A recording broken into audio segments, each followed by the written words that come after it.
भाजपा के प्रदेश अध्यक्ष श्रीमान मदन राठौड़ जी, राजस्थान सरकार के मंत्रीगण, अन्य सभी महानुभाव, भाई और बहनों, आज नवरात्र के चौथे दिन मुझे बांसवाड़ा में मां त्रिपुर सुंदरी की धरती पर आने का सौभाग्य मिला है। मुझे कांठल और वागड़ की गंगा मानी जाने वाली माही मां के भी दर्शन हुए। माही का पानी हमारे आदिवासी भाई बहनों के संघर्ष और उनकी जीवटता का प्रतीक है। महानायक गोविंद गुरु जी के प्रेरणादायी नेतृत्व ने जो अलग जगाई, माही का पवित्र जल उस महागाथा का साक्षी है। मैं मां त्रिपुरा सुंदरी और मां माही को श्रद्धापूर्वक नमन करता हूं। साथियों, साधना और शौर्य की धरती से मैं महाराणा प्रताप, राजा बांसिया भील, उनको श्रद्धापूर्वक उनका पुण्य स्मरण करता हूं और उन्हें नमन करता हूं। साथियों, नवरात्रि में हम शक्ति के 9 स्वरूपों की पूजा करते हैं और आज यहां ऊर्जा शक्ति यानी बिजली उत्पादन से जुड़ा इतना बड़ा आयोजन हो रहा है। राजस्थान की धरती से आज बिजली क्षेत्र में भारत के सामर्थ्य का एक नया अध्याय लिखा जा रहा है। आज राजस्थान, मध्य प्रदेश, आंध्र प्रदेश, कर्नाटका और महाराष्ट्र में 90,000 करोड़ रुपए से ज्यादा के बिजली प्रोजेक्ट शुरू हुए हैं। 90,000 करोड़ रुपया से ज्यादा के प्रोजेक्ट एक साथ शुरू होना ये दिखाता है कि देश आज बिजली की रफ्तार से आगे बढ़ रहा है और इस रफ्तार में देश के सभी हिस्से शामिल हैं। हर राज्य को प्राथमिकता दी जा रही है। यहां राजस्थान में भी क्लीन एनर्जी प्रोजेक्ट और ट्रांसमिशन लाइन की आधारशिला रखी गई है। बांसवाड़ा में राजस्थान एटॉमिक पावर प्रोजेक्ट का शिलान्यास हुआ है। यहां सोलर एनर्जी प्रोजेक्ट का उद्घाटन भी हुआ है। यानी सोलर ऊर्जा से लेकर परमाणु ऊर्जा तक देश अपनी बिजली उत्पादन क्षमता को नई ऊंचाई तक लेकर जा रहा है। साथियों, आज तकनीक और उद्योगों के जमाने में विकास की गाड़ी बिजली से ही दौड़ती है। बिजली है तो उजाला है, बिजली है तो गति है, बिजली है तो प्रगति है, बिजली है तो दूरियां मिटती हैं और बिजली है तो दुनिया हमारे पास है। लेकिन मेरे भाइयों बहनों, हमारे देश में कांग्रेस की सरकार ने बिजली के महत्व पर ध्यान ही नहीं दिया। जब 2014 में आपने मुझे सेवा का अवसर दिया और जब मैंने दायित्व संभाला तो देश के 2.5 करोड़ घर ऐसे थे जहां बिजली का कनेक्शन नहीं था। आजादी के 70 साल बाद भी देश के 18,000 गांवों में बिजली का खंभा तक नहीं लगा था। देश के बड़े बड़े शहरों में घंटों घंटों की बिजली कटौती होती थी। गांव में तो 4-5 घंटे बिजली आ जाए तो बड़ी बात होती थी और उस समय लोग चुटकुला सुनाते थे कि हमारे यहां बिजली जाती है, ये न्यूज नहीं है। लोग कहते थे कि बिजली आई, वो न्यूज होता था। लोग एक दूसरे को बधाई देते थे कि आज 1 घंटा बिजली आई थी। वो हाल थे। आज बिजली नहीं थी तो फैक्ट्रियां भी नहीं चल पाती थी, नए उद्योग नहीं लग पाते थे। राजस्थान समेत पूरे देश में यही हालत। भाइयों बहनों, 2014 में हमारी सरकार ने इन हालातों को बदलने का संकल्प लिया। हमने देश के हर गांव तक बिजली पहुंचाई। हमने 2.5 करोड़ घरों को मुफ्त बिजली कनेक्शन दिया और जहां जहां बिजली के तार पहुंचे वहां बिजली भी पहुंची। वहां लोगों की जिंदगी आसान हुई, वहां नए नए उद्योग पहुंचे। साथियों, 21वीं सदी में जिस देश को तेज गति से विकास करना है उसे अपने यहां बिजली उत्पादन बढ़ाना ही होगा और इसमें भी सबसे सफल वही देश होंगे जो स्वच्छ ऊर्जा यानी क्लीन एनर्जी में आगे रहेंगे। इसलिए हमारी सरकार स्वच्छ ऊर्जा के अभियान को एक जन आंदोलन बनाकर काम कर रही है। हमने पीएम सूर्य घर मुफ्त बिजली योजना शुरू की। आज इस योजना के तहत शहरों और गांवों में छतों पर सोलर पैनल लग रहे हैं। हमारे किसानों को सस्ती बिजली मिले, इसके लिए पीएम कुसुम योजना के तहत खेतों में भी सोलर पंप लगाए जा रहे हैं। आज इस दिशा में कई राज्यों में सोलर प्रोजेक्ट का उद्घाटन हुआ है। इन प्रोजेक्ट से लाखों किसानों को सीधा लाभ मिलेगा, यानी घर में मुफ्त बिजली के लिए पीएम सूर्य घर मुफ्त बिजली योजना और खेतों में मुफ्त बिजली के लिए पीएम कुसुम योजना। अभी मैं कुछ देर पहले पीएम कुसुम योजना के कई मेरे किसान भाई बहनों से, जो इनके लाभार्थी हैं, उनसे बात कर रहा था। मैं महाराष्ट्र के भी किसान भाई बहनों से बात कर रहा था और वो अपने जो अनुभव बता रहे थे वो बहुत ही उत्साहवर्धक थे। सौर ऊर्जा से मुफ्त बिजली उनके लिए बहुत बड़ा वरदान साबित हो रहा है। साथियों, आज भारत विकसित होने के लिए तेज गति से काम कर रहा है और इसमें राजस्थान की भी बड़ी भूमिका है। आज यहां राजस्थान के लोगों के लिए 30,000 करोड़ रुपए की अन्य परियोजनाओं को भी शुरू किया गया है। पानी, बिजली, सेहत, इससे जुड़ी इन परियोजनाओं को, उससे आप लोगों की सुविधाएं बढ़ेगी। मैंने अभी वंदे भारत समेत 3 नई ट्रेनों को हरी झंडी भी दिखाई है। इस समय देश में रोजगार के नए अवसर पैदा करने का भी बड़ा अभियान चल रहा है।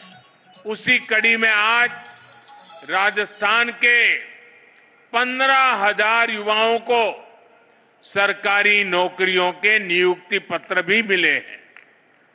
मैं इन सभी युवाओं को जीवन की इस नई यात्रा की शुभकामनाएं देता हूं।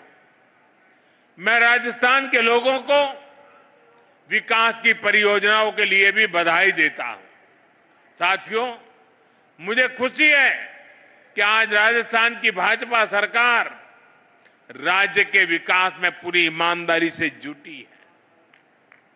कांग्रेस ने राजस्थान को लूटकर जो जख्म दिए उसे भरने का काम हमारी सरकार कर रही है। कांग्रेस सरकार में राजस्थान पेपर लीक का सेंटर बन गया था। जल जीवन मिशन को भी कांग्रेस ने भ्रष्टाचार की भेंट चढ़ा दिया था। महिलाओं पर अत्याचार चरम पर था। बलात्कारियों को संरक्षण दिया जा रहा था। कांग्रेस राज में बांसवाड़ा, डूंगरपुर, प्रतापगढ़ जैसे क्षेत्रों में अपराध और अवैध शराब का कारोबार खूब पनपा। लेकिन जब यहां आपने भाजपा को मौका दिया तो हमने कानून व्यवस्था को मजबूत किया, योजनाओं में तेजी लाए। हम यहां बड़े बड़े प्रोजेक्ट लगा रहे हैं। आज राजस्थान में हाईवेज, एक्सप्रेसवेज का नेटवर्क बिछाया जा रहा है। आज भाजपा सरकार राजस्थान को, दक्षिण राजस्थान को तेज विकास की राह पर आगे बढ़ा रही है। साथियों, आज पंडित दीनदयाल उपाध्याय जी की जन्म जयंती है। उन्होंने हमें अंत्योदय का सिद्धांत दिया था। अंत्योदय यानी समाज के आखिरी पायदान पर खड़े व्यक्ति का उत्थान। उनका ये विजन आज हमारा मिशन बन चुका है। आज हम बहुत सेवा भाव से गरीब, दलित, पिछड़े, आदिवासी सभी के हित में काम कर रहे हैं। सबका साथ, सबका विकास, इसी मंत्र को लेकर के चल रहे हैं। साथियों, कांग्रेस ने आदिवासी समाज को हमेशा नजरअंदाज किया। उनकी जरूरतों को कभी समझा ही नहीं। ये भाजपा सरकार है जिसने आदिवासी कल्याण को प्राथमिकता देते हुए अलग मंत्रालय बनाया। जब अटल जी की सरकार आई तब पहली बार आदिवासी मंत्रालय बना। उसके पहले इतने दशक चले गए, इतने बड़े महान नेता पैदा हो गए, लेकिन आदिवासियों के लिए एक अलग मंत्रालय नहीं बना। ये भाजपा सरकार आई, जब अटल जी आए तब बना। कांग्रेस के दौर में कोई कल्पना भी नहीं कर सकता था कि आदिवासी अंचल में इतने बड़े प्रोजेक्ट्स आएंगे। आज भाजपा सरकार में वो सब कुछ संभव है। अभी हमने मध्य प्रदेश के धार में एक बहुत बड़ा पीएम मित्र पार्क शुरू किया है और ये भी आदिवासी क्षेत्र है। इससे आदिवासी किसानों को, कपास उत्पादक किसानों को बहुत बड़ा लाभ होने वाला है।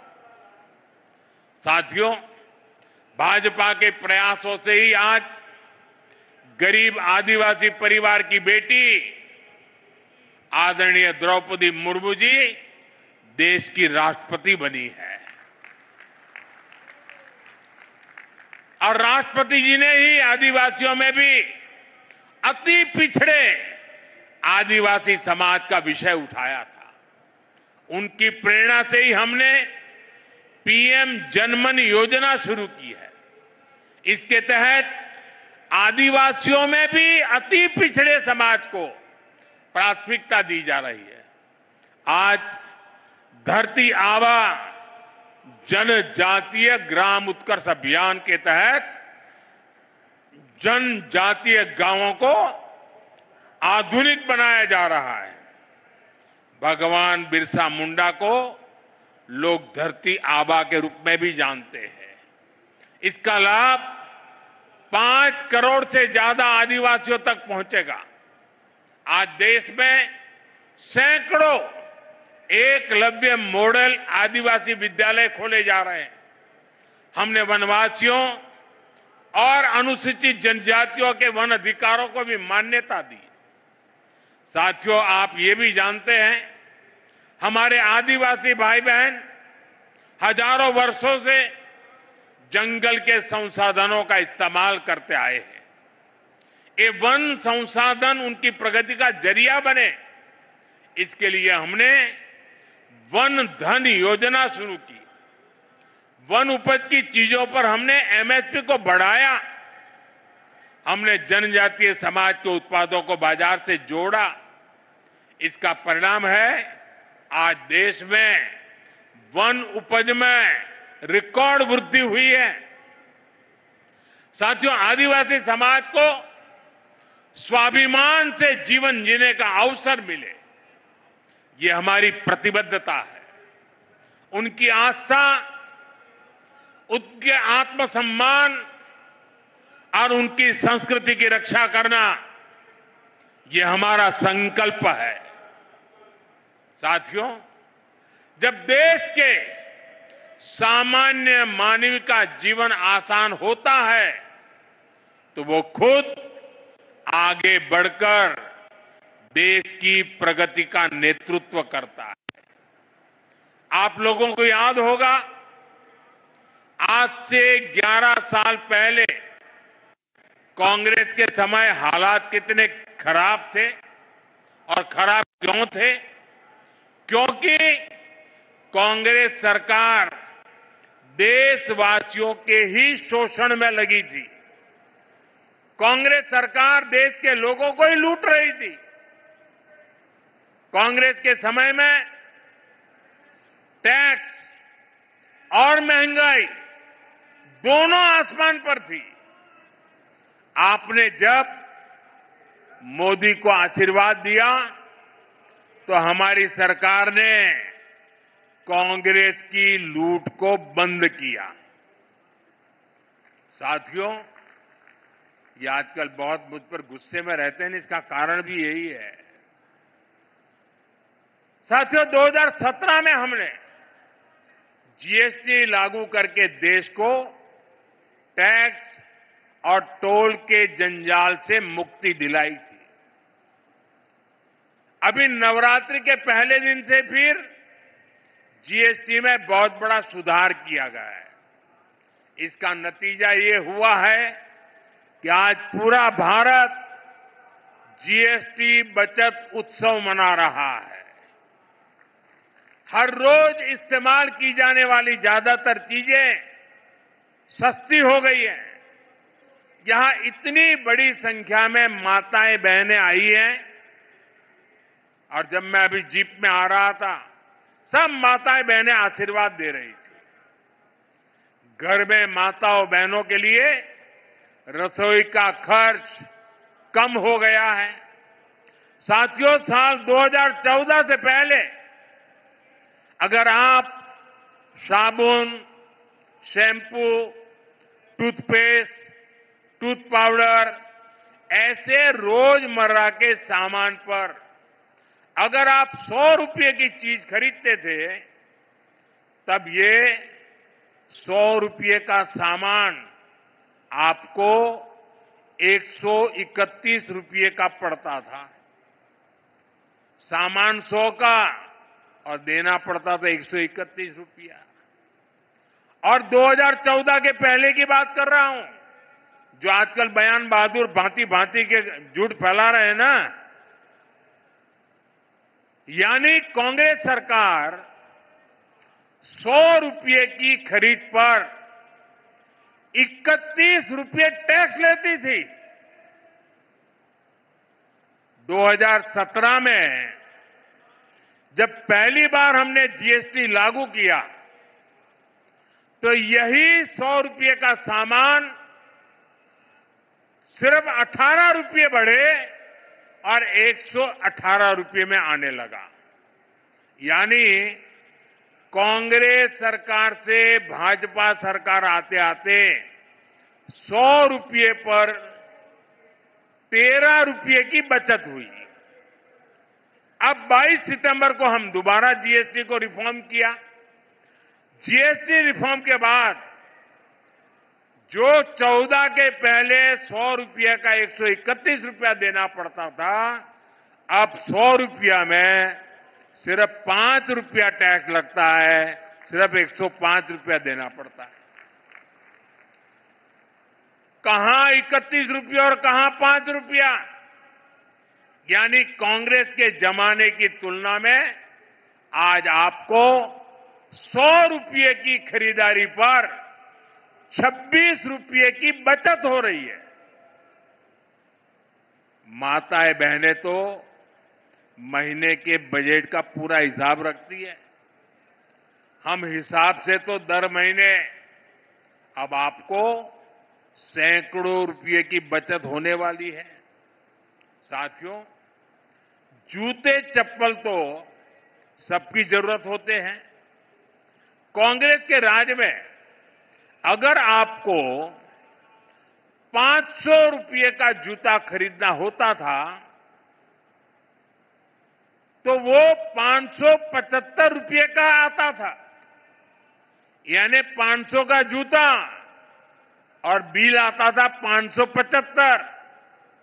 यानी कांग्रेस 500 रुपये के जूते पर 75 रुपये का टैक्स आपसे वसूलती थी।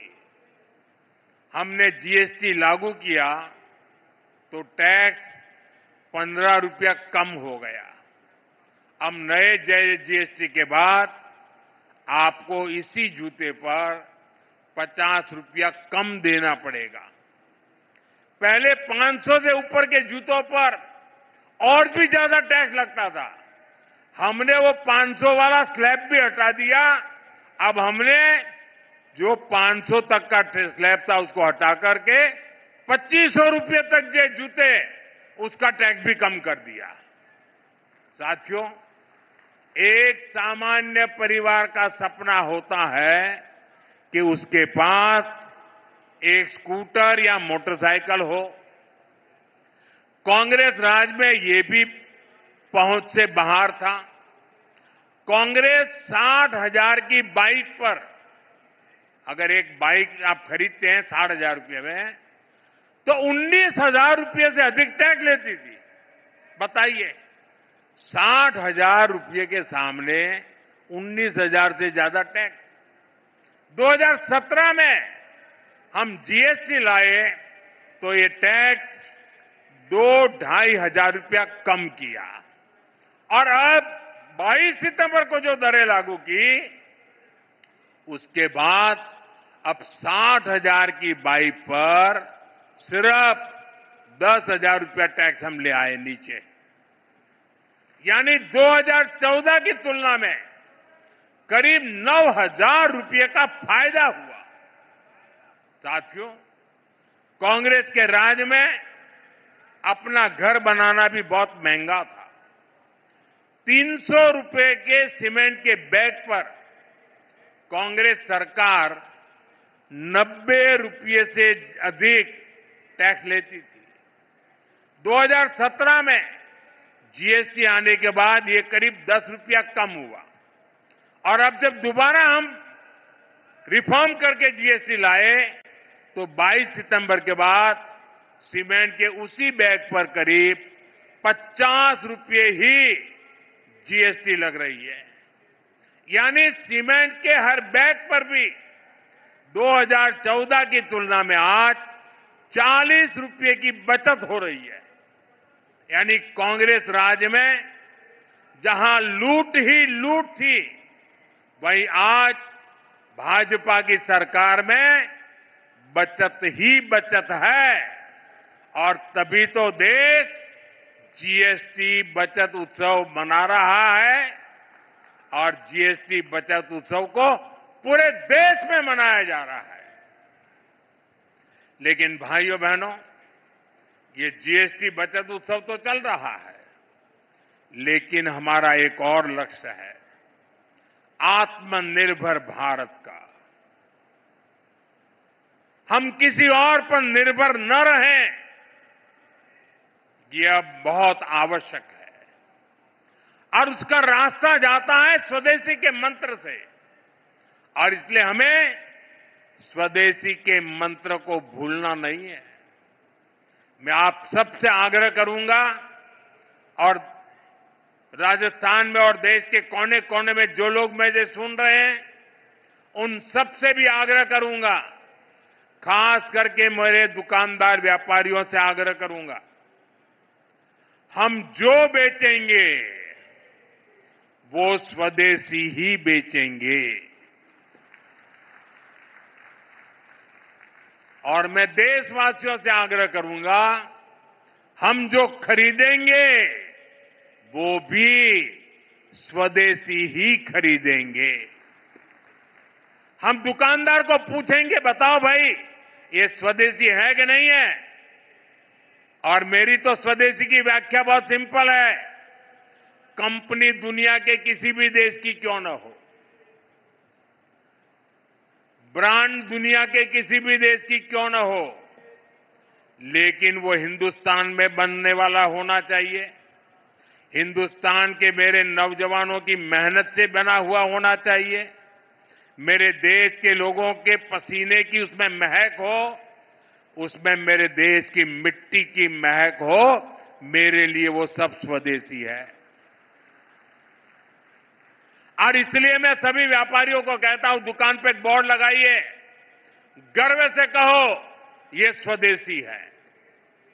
जब आप स्वदेशी खरीदते हैं तो वो पैसा देश के ही किसी कारीगर, कामगार और व्यापारी के पास जाता है।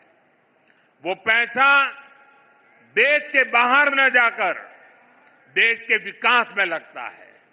उससे नए हाईवे बनते हैं, नई सड़कें बनती हैं, स्कूल बनते हैं, अस्पताल बनते हैं, गरीबों के लिए घर बनते हैं। और इसलिए साथियों, हमें स्वदेशी को अपना स्वाभिमान बनाना है। मैं चाहूंगा त्योहारों के इस मौसम में आप सब स्वदेशी ही खरीदने का संकल्प लें। इसी संकल्प के साथ मैं एक बार फिर विकास और रोजगार से जुड़ी ढेर सारी परियोजनाओं के लिए आप सबको बहुत बहुत बधाई देता हूं। बहुत बहुत धन्यवाद। मेरे साथ पूरी ताकत से बोलिए, भारत माता की। दोनों हाथ ऊपर करके मां भारती का जय जयकार करें। भारत माता की, भारत माता की, भारत माता की। बहुत बहुत धन्यवाद।